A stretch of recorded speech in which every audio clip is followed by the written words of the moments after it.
Hey, welcome back to Simple Money Hacks, the #1 channel for practical tips on making and managing money. Today though, I wanted to talk more around the tools that I have used that have helped me, and I think a person that has no idea about editing or recording, you need these simple tools. So here goes.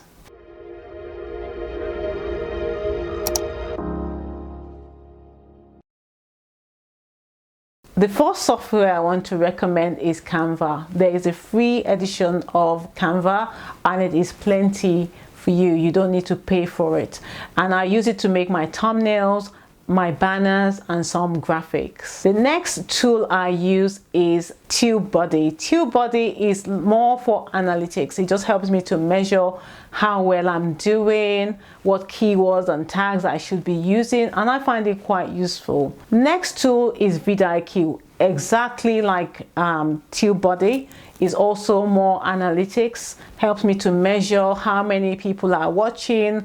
Are they men? Are they women? How old they are? Are they watching on their PCs? Are they watching on their phones? I actually find that more people watch on their phones, so make sure whatever you're doing is optimized for phones. The third thing I want to recommend is Movavi. Movavi is an editing software.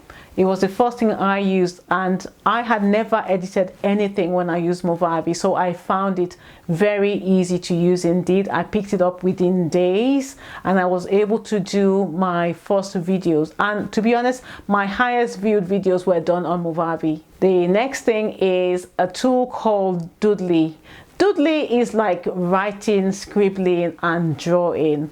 I love Doodly because it catches attention. It catches people's attention when they're watching my video. I also love the fact that when I start to draw with Doodly, people actually think it's actually me drawing, and I let them think that. So Doodly is a great way to go. So for recording my videos, I started out using my iPhone 8 phone.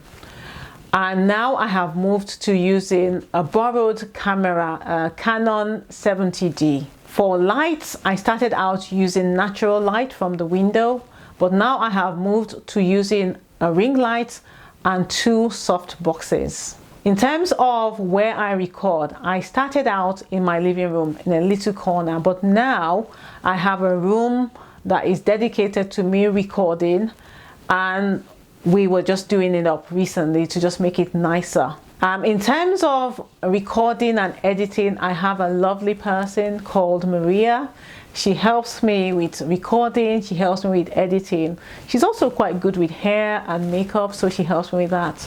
And she doesn't want me to say this, but sometimes she lets me borrow her tops because she says that the top you're wearing is not just good enough.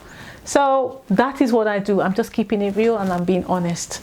So basically you can see here that I haven't really spent too much money to do this, and I don't feel that you need to. If you can borrow things, borrow them, and rely on your friends that are willing to help you. My very first subscribers were of course friends and family, but I find that this is not sustainable in the long run.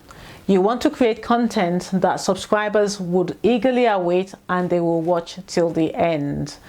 Make sure that once you've posted your video, you also share it on all your social platforms.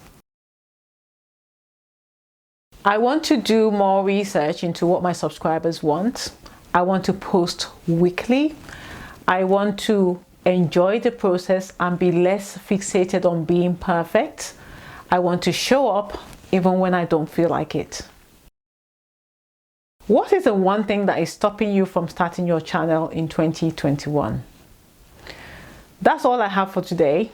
I hope I have shared at least one thing that will help you. Subscribe to my channel to see more content like this.